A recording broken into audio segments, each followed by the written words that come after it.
All right, happy homeowners. Brian Adams here in Santa Ana. You've seen the video this morning and yesterday. Got this original hardwood floor, the 1.5 inch wide, 1/2 inch thick oak. All the pet stains and stuff. It was beat up. You know, it was built in the 1950. Just had a lot of dog pet stains. We were going to stain it brown to hide everything, but let me show you what we got.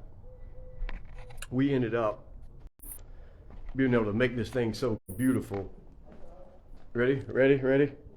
Bam! Look at that. Look at that. Getting ready to polish it out. Do the last coat.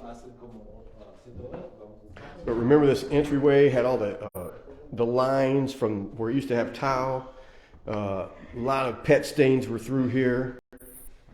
And I tell everyone is you don't know until you start sanding if it's going to come out or not. There's no way to know. Someone who tells you, yeah, that ain't coming out, you got to replace the floor. It's like, yeah, they're either lying or they don't know, and both are bad. But look at this, beautiful. One little spot here, hallway, beautiful. Look at that. The entryway had all those lines, remember? Nothing. The back bedrooms, this bedroom, beautiful, beautiful. The two back bedrooms do have all the pet stains, but this is going to be a rental. And once the beds are in there, you really won't know it. It just wasn't worth. See this room, beautiful. This room, beautiful.